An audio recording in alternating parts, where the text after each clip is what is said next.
Dr. Frankenstein wanted to create a human. Instead of going about it in the usual way, he wanted to create a human out of parts of other humans. Dr. Frankenstein in this metaphor is the translator. So the original is a human, and the man he creates is made of other man parts and stitched and stapled together, reanimated. But a reanimated patchwork, not a reanimated corpse. You're listening to Speaking of Language, a podcast recorded at the Language Resource Center at Cornell University. Each week, we explore a topic related to language pedagogy and language acquisition. This week on Speaking of Language, the versatile and accomplished artist, author, translator Daisy Rockwell joins us for a wide-ranging conversation about linguistic diversity, creativity, and the joy of mixed metaphor. Welcome to a new episode of Speaking of Language. I'm Sam Lupowitz, the media manager of the Language Resource Center at Cornell University. I'm joined today by Daisy Rockwell, a Vermont-based painter and award-winning translator of Hindi and Urdu literature. In 2022, she was awarded the Booker Prize for Translation, and she recently gave a talk as part of Cornell's 15th annual Tagore lecture series in modern Indian literature called Mixed Metaphors, Adventures in Translationland. We will discuss translation and Daisy's many other projects today on our podcast. Welcome to Speaking of Language, Daisy. Thank you. Before we dive into your work, we like to start by asking our guests about their background and path with languages. So what does that look like for you? Oh, that's a great question because I am just a huge language nerd, language learner. And I guess it started in grade school. I took French like everybody, but we started Latin in the 7th grade. And that's like Latin, in so many ways can be extremely boring because you just do conjugations and declensions and then, and you never speak. And then you have to read Julius Caesar, which is even more boring. But I discovered. I like that play, but fair. No, it's not the play. It's his own writing. Gotcha. Yeah, his own writing. Very dull. So. Anyway, I discovered my love for grammar, and that's when I learned grammar because, of course, we never learn it in English class, or if we do, it's a pathetic kind of process that the teacher finally gives up on. So I learned about grammar and just, really glommed onto it. It was became kind of an organizing principle for my life in a way. And because just as further background, I grew up in a family of artists. So everything was, this was the 70s and the 80s and everything was kind of crazy. And so grammar was this thing that I could hang on to and really have faith in. So Gotcha. I continued with Latin and French through high school. I started learning German. I actually learned the Hindi alphabet in high school because a friend of mine was trying to come up with a gap year plan for us, and she was always coming up with ideas, and one of them was to learn Hindi and work in an orphanage in India, which is sort of crazy when I look back on it. But I said, okay, and I actually found us a tutor, but I couldn't get past the alphabet because, for one thing, the tutor was a Bangla speaker, so she wasn't really sure how to teach it. And for another thing, I couldn't believe that, I learned about aspirates and unvoiced consonants, and I couldn't believe that there was actually a letter that meant ba or da, like these voiced aspirated consonants. It was craziness. So it took me a few years to really process that. And then I went off to the University of Chicago. And I studied Latin and Greek as a classics major, and I studied Sanskrit, and then I picked up Hindi again, and then I went into graduate school in South Asian studies there. So I also worked on Tamil and Malayalam, and later, after I graduated, I learned the Nastaliq script for Urdu, which is very similar or in some ways the same language as Hindi, but not the same at all in kind of elevated literary registers. And And I'm still learning languages all the time. I had a Persian tutor for a couple of years recently. Mm-hmm. I even embarrassing as it is, I even use Duolingo just because what better way to, soothe myself to sleep than Of to course. sort of run through a little grammar on the Right. side. So some of their languages are better than others. So right now I'm doing Italian because it's like the Arabic course ran out and it didn't Gotcha. get me very far. Well, keeping yourself busy, certainly. Yes. So now you are an accomplished translator of Hindi and Urdu texts. How did you get started with translation professionally? Well, I started the first time I ever translated was and I was in college, like maybe senior year, and our Hindi professor he was a linguist and he was kind of bored, like he didn't actually ever mean to be a Hindi professor because he Mm-hmm. was an area linguist and he knew just languages all around the world. So he kept to make himself entertained. He would read about different types of language pedagogy and then try them out on us. Uh-huh. And So so you were his yeah, unknowing lab rats, yeah? yes. And so one day he decided we would all try literary translation, and he assigned us each a text, and I was kind of the baby because there were some students who actually had grown up in India and Mm-hmm. were fully fluent and were just reading advanced texts Sure. like in not in standard Hindi but in Braj Pasha and Awadhi and things like that. So I got the easiest one, which was a novel called Andhere Band Kamre, which means like closed dark or close dark rooms. And I just translated the first page, and it was kind of like an aha feeling for me, Sure. because, as I said, I'm from an artistic background. I'm also an artist. And so the linguistics, grammar, and creativity all came together for Yeah. me. And then I had the chance to take a translation workshop the next year or maybe a year or two later with A.K. Ramanujan, who was a famous translator, poet, folklorist, linguist. And so that was a wonderful situation where we went in depth. Everybody came from different languages and we were all working on different texts. And I said to myself, oh, this is going to be what graduate school is like, because I had just started graduate school. And then he suddenly passed away. Oh. From a routine procedure, a sort of adverse reaction to the anesthesia. So that was not how my graduate school No. turned out. Right. But the seed was planted, and so I continued to translate, but your translation is not considered legitimate in academic circles as like a career advancement path because Uh-huh. it's like a side hustle kind of thing or a Sure. hobby. So I continued to do it on the side, but couldn't really focus and had trouble getting anything published, which is a totally different podcast topic. Sure.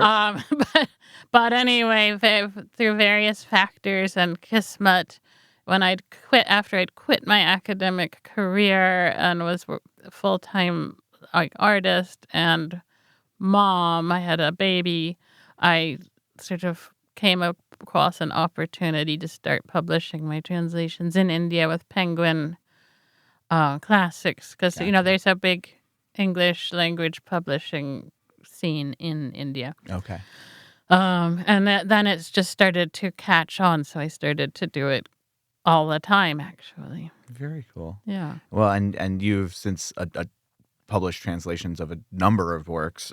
Is there anything you're particularly proud of? Anything that stands out that you've had published? Well, I mean, the one that we got the International Booker for, Tomb of Sand, was a very, very difficult book to translate Mm-hmm. because the author is sort of an iconoclast, so she doesn't follow any rules. Uh-huh. Like, and that goes from character development to plot to like grammar, everything. She's Gotcha. breaking everything as she goes. So, and like making stuff up, making up words and Sure. things like that. So it was very complicated, and I had to consult with her a lot. And she engages in a lot of what we call wordplay in English. But, I just, as a sidebar, I kind of object to that term because it Mhm. makes it seem so lighthearted or like, Uh-huh. like something that kindergartners do or something like that. Right. But in especially in Sanskrit, aesthetic theory and everything, wordplay is like they don't call it that. And it's also a very serious business. Sure. And so she engages in a lot of that. I mean, let's say manipulation of language. And I had to, after discussing it with her, we decided that I should basically do the same thing she did, but do it with English, because she would have, say like a list of words that if I translated them literally would be meaningless. Uh-huh. But if I sort of followed her lead in how she had, quote unquote, played with them, then I would have something more approximating what she had in mind. So this is when all of my language learning came in handy because, for example, if she had a list of things that were all kind of words coined from Sanskrit, like sort of neoclassical Mm. coinages, I could do the same thing with Latin or Greek. Gotcha. Right, yeah. Yeah. And so because I understand like the different language families and things like that in English, so I was able to Interesting. kind of follow her lead. Of course, she was doing it instinctually, and I was like doing it sort of scientifically, Right. but Having to reverse engineer the yeah, creativity. exactly. Yeah, Yeah, yeah. absolutely. Hmm. Well, we've spoken with guests on the podcast before about all the wonders and pitfalls of translation, the slew of options, the potential to cause confusion or harm in certain cases. Hmm. So your recent talk, Mixed Metaphors, Adventures in Translationland, gets into, and I'm paraphrasing you now, how every metaphor can seem to fall short, resulting in a great tangle of mixed metaphors. Hmm. So I'd love for you to share some of this with our listeners. What does that linguistic struggle look like? What does it look like for you? You've shared a little bit of that already with that last example, but Well, I mean, this what that title is based on is that I actually, after I won the prize, people kept saying you should write a book on translation, mm-hmm.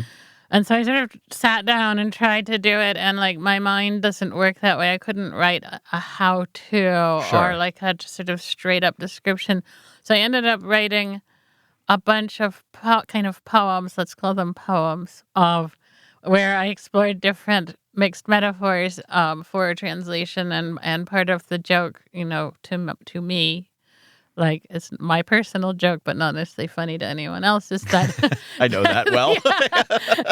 is that I'm constantly, like in the old days in the New Yorker, they'd have these space fillers that would say block that metaphor. And you're probably maybe too young to remember this, but it'd say Maybe. block that metaphor, and somebody would have just sent in a quote from a newspaper where the metaphor starts out being like aquatic, and then it turns into something to do with the desert, Right. so like in English, a mixed metaphor is a big no-no. Like it's a sign of bad writing, period. And whereas in Hindi, they're like all over the place and they considered very lovely. Oh, And interesting. yeah, and so when I'm translating, I can't keep the mixed metaphor because automatically the reader will think this person is a bad writer. Like Right. it's just like there's no way around it.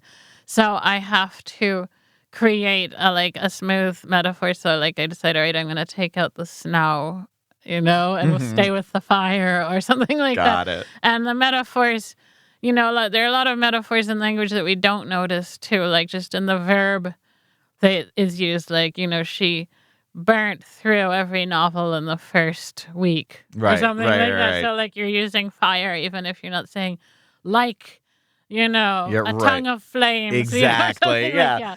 So so constantly I'm thinking about metaphors as a translator. So I started to just translators do love metaphors, and because people are always saying, "But I don't understand what you do." So we say, "Well, we're sort of like think of it like we're a musician, and like we're playing a piece by Bach." And so like when you say that it doesn't matter who translated it, that's not true because you wouldn't listen to just anyone playing Bach, Right. right? So like Exactly. that's the expertise is like a mode of interpretation and performance that is using a source text basically. Yeah. So I wrote all these metaphors and they are part of my lecture and I could there's like if you want I could get one right now and read it to you. Oh, sure. Yeah. Yeah. I would love to hear an example. Absolutely. Okay. All right. I'll read one about quilting. Okay. Okay. What are you doing? I ask. Making a quilt, he says. How so? I ask. You don't have any fabric. You don't have needles and the thread, or even a sewing machine. Well, he says, I have this beautiful old quilt. Look at the handiwork. And I have all these bits of colored paper, and I even have scissors and glue. I will replicate the quilt using these materials. It will be perfect. But, I interject, how is it a quilt anymore if it is made of paper, not fabric? It will not warm anyone at night. It will not be soft to the touch. This project is futile, I conclude. Despite your negativity, he opines, I am not injured, for I shall create an exquisite simulacrum of a quilt. It will be quilt-like. It will look like this quilt. I will hang it on the wall and admire it. This is an imperfect metaphor for translation. A translated book retains its functionality as a readable object. The paper quilt only looks like a quilt but does not have quilt functionality. On the other hand, in this metaphor, the original quilt loses some of its most essential features, while the paper quilt has the potential of becoming a beautiful work of art. I love that. Thank you so much for sharing that. Great example. So, it seems like the biggest thing that you hope listeners will take away from you sharing your translation experience is a better comprehension of what it is to translate something. Is there anything else? Am I restating that well, or is there maybe another perspective on what you're looking for people to take away from this? Well, maybe you'd like to hear a more negative poem. Oh, sure. Absolutely. Let's get the balance. Translation is a monster. Oh, terrific. Dr. Frankenstein wanted to create a human. Instead of going about it in the usual way, he wanted to create a human out of parts of other humans. Dr. Frankenstein in this metaphor is the translator. He is like an icky version of the quilt maker, but in this case the original text is simply generic. He wanted to make a human, i.e., to create a life through his own ingenuity and resources without recourse to a womb. So the original is a human, and the man he creates is made of other man parts and stitched and stapled together, reanimated.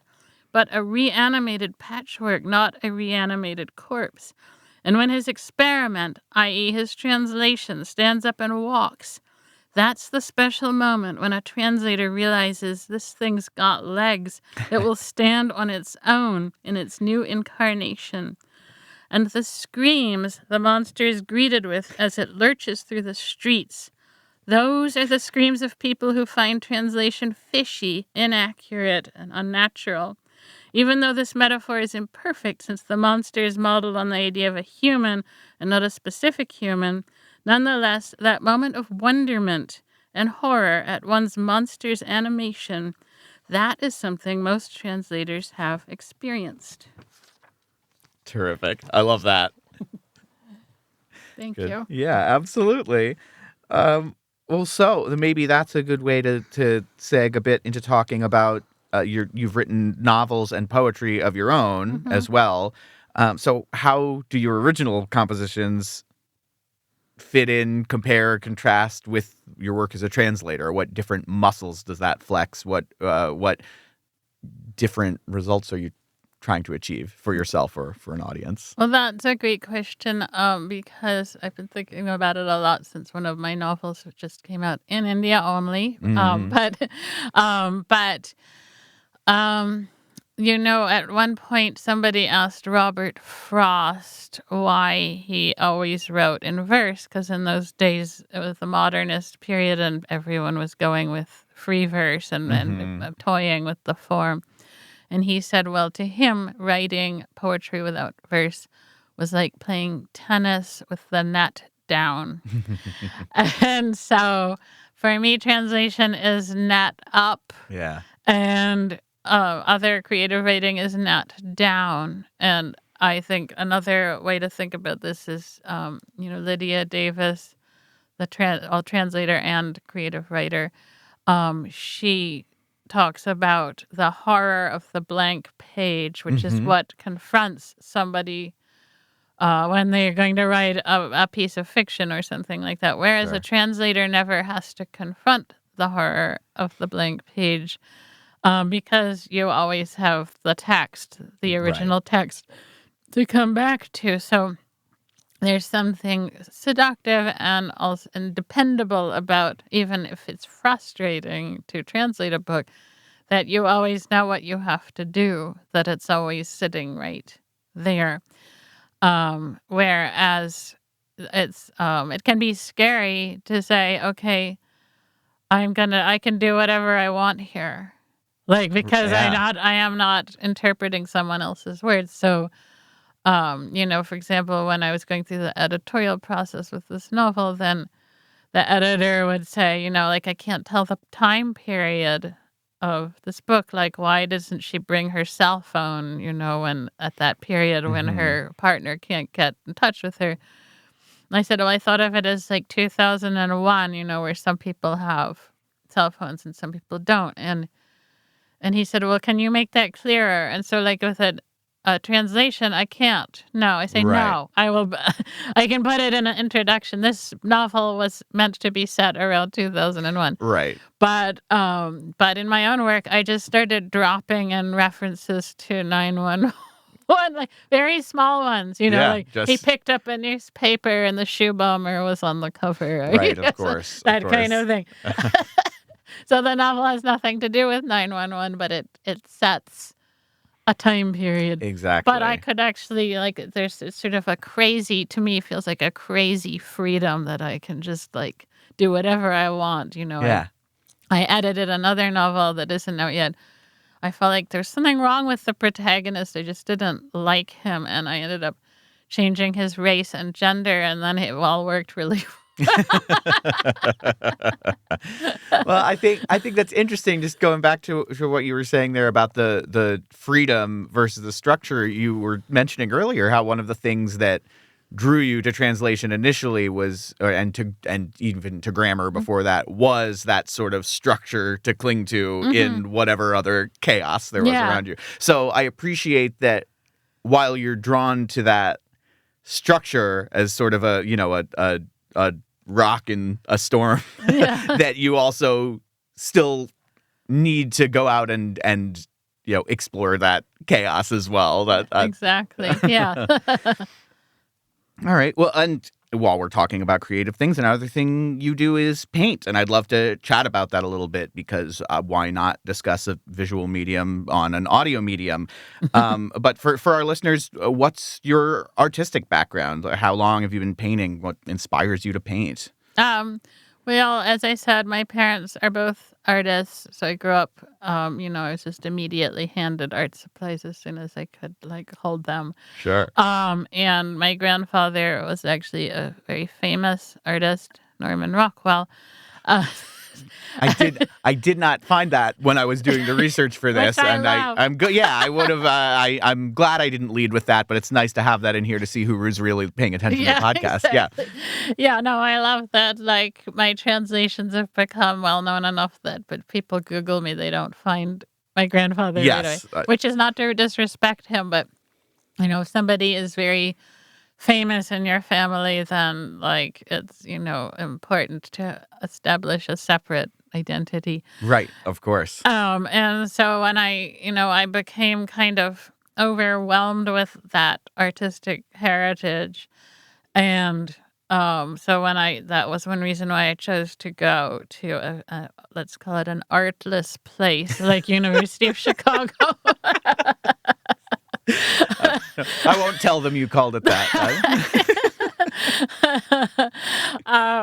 Because I wanted to just go in that direction of that, that rock in the storm is the metaphor you used for the grammar. Like I wanted to do a sort of purely intellectual thing, and so I really stopped making art for the whole time I was, sometimes I made art in college, but in graduate school and then beyond when I was attempting to have an academic career, I just didn't make any art, and I was very convinced that I wasn't an artist. But ultimately I became very depressed, and though I couldn't think why, and I I quit my academic job, and I didn't know what I wanted to do. Like I didn't actually have a plan, and I was walking down the street. We were living in Palo Alto, California at the time because my husband was doing a psychiatry residency at Stanford. So I was walking down the street, and there was a community art school, and they were advertising etching classes. And I had never learned how to etch, and I really wanted to try. And so I signed up for it, and then realized after a few weeks that I was going to actually have to make art to etch. Yeah. For some reason, Can't get around that. That's I thought I will simply learn how to make marks on a metal plate. Right. Yeah. Right. No, you have to come up with what you're going to stick on there. So I started to make art that way, and weirdly, what the subject I chose was the founder of Pakistan, Muhammad Ali Jinnah, and I don't really know why, but I just started to make tons of etchings of him. And that was how I came back to art, was kind of through politics, but also the backlog of kind of things I'd seen and thoughts and ideas from all that 15 years of artlessness. And so it's all been mostly my work has been political and sometimes very news-based. There's a lot of humor. It's very brightly colored. In recent years, I've done a lot of work with Urdu calligraphy as well. So Very I've cool. actually brought translation in. I have a whole series where I convinced this friend of mine who teaches Urdu at Columbia, Aftab Ahmed. I've convinced him to help me translate or to translate himself various modernist or famous American poems into Urdu, and he's interesting. so Urdu focused. He lives a few steps from the Columbia campus, and he sits in an office with people that only speak Hindi and Urdu, and he teaches his classes, and then he goes home and his wife makes him Indian food, and so he's never read Robert Frost or or anything. So I kept making him translate these poems, and it was very fun because it was I was the informant, Yeah. Like, on yeah. American culture, I Yeah, guess, Western exactly. culture. And so are things like, Fascinating. whose woods these are, I think I know. And you think, okay, woods, the word for a forest in Hindi happens to be jungle. But if you think even in English, if you say whose jungle this is, that makes no sense because a jungle does sort of implies an unowned, tract, Right. totally wild. And Yeah. we ended up having to stick with jungle because the only other words were orchard and Right, which sounds much more controlled so and tame. So things like that I'd never thought about, and then I Interesting. calligraphed these into artworks. Beautiful. So that's been kind of the latest turn that my art has taken. Very cool. So you get to synthesize these different things you things do. that I didn't think could be synthesized. Fascinating. Yeah, and actually, let me tell you, sort of the funniest one Please. was we translated Wallace Stevens' poem, "The Emperor of Ice Cream," which is very hard to understand even in English. The entire thing is, sort of kind of almost absurdist. And we were talking about the title, and so the first title he chose was like ice cream ka badshah. So he used the word ice cream, and badshah is like a word that can mean emperor. And so, but we kept kind of poking at it, and so we ended up with the title Shah and Shah Kulfi. So Shah and Shah is like the emperor of emperors, literally, and that's what like a Mughal emperor would be called, the Shah and Shah. And Kulfi is a traditional ice cream like concoction, but it's like has a very old origins, like, and it's from Persian. And so Shah and Shah and Kulfi is like suddenly sounds very grand. And in my mind, immediately a picture of, a Mughal emperor in profile eating ice cream came into my mind. So I actually made that painting. So he's eating an ice cream cone, like with 2 scoops on it. Sure. So I went to visit an elderly emeritus Urdu professor when I was in Chicago, one of our old professors who had recently passed away, CM Naeem. And I showed him, just like on my phone, my recent paintings. And he was always a very critical person, so he wanted to kind of show me he still had it. So he was like trying to think of criticisms. So he looked at that painting and he said, "Well, there is an error in this painting." I thought that, okay, come on, right? Like, this is my artwork. You can't see that. Yeah, right. But anyway, I didn't say anything. And he said that because kulfi cannot be eaten in a cone.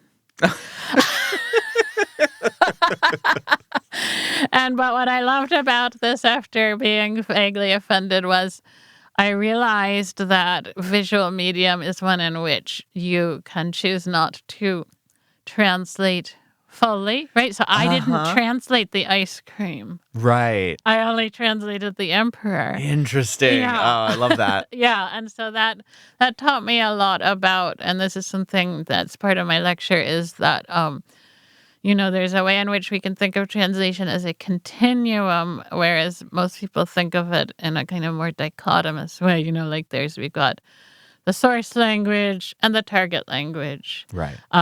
We've got Hindi and we've got English. And so, like, that's not even how people speak language in India. Like, they're constantly mixing languages together. Right. And so I think of translation is part of that continuum. It's sort of like, I think thinking about, say, like the queer spectrum, or like gender, kind of a gender spectrum, is like a way of that helps me think of how translation could fall anywhere between these 2 points. And it's up to the translator to decide how far they want to go. Oh, I love that. Yeah. Well, thank you. Thank you for sharing all that.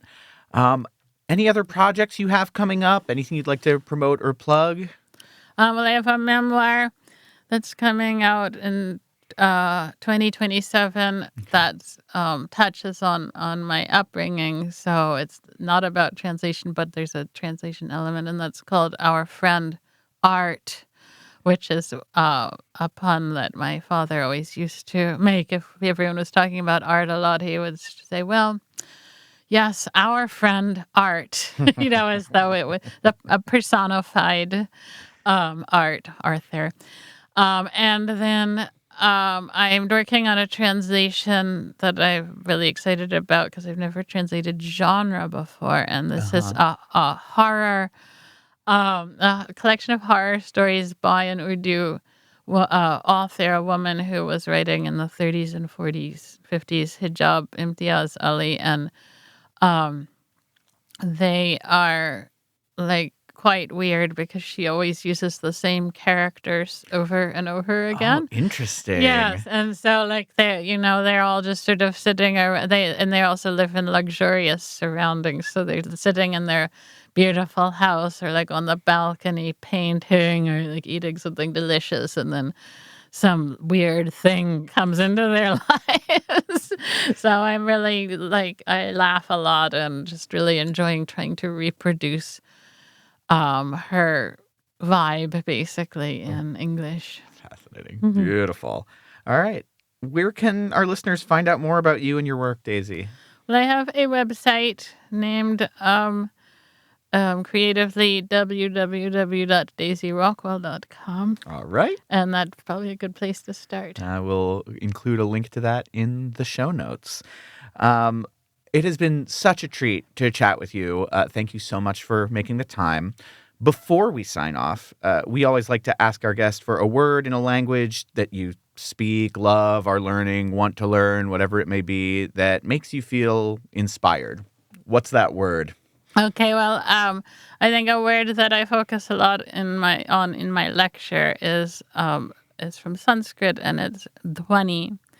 And dhwani means many things, but something along the lines of like reverberations, echoes, vibes, all of these things. And dhwani is used to describe, like the way that a stringed instrument operates, like the reverberation. But it can also be used as to talk about like a literary illusion or something like that. And so that's a word that's helped me a lot construct the way that I think about translation. Oh, excellent. Well, this has been great. Thank you so much for speaking of language with me today, Daisy. Thanks you so much. This was fun. This was fun. Next week, we'll speak with Polly Lauer about Indigenous knowledge sharing through media. Until then, auf Wiederhören. The Language Resource Center is located on the ground floor of Stimson Hall on Cornell's main campus in Ithaca, New York. Check us out on the web at lrc.cornell.edu. And follow Cornell LRC on Facebook, Instagram, and Blue Sky. Speaking of Language is produced by Angelika Kramer and Sam Lupowitz. Recorded by Sam Lupowitz. Original music by Sam Lupowitz, Dan Gable, and Joe Gibson. Thanks also to the College of Arts and Sciences at Cornell University. As a reminder, the ideas and opinions expressed on this podcast do not reflect those of the College of Arts and Sciences or any other official entity of Cornell University. We thank our listeners, and do stay tuned for our next episode.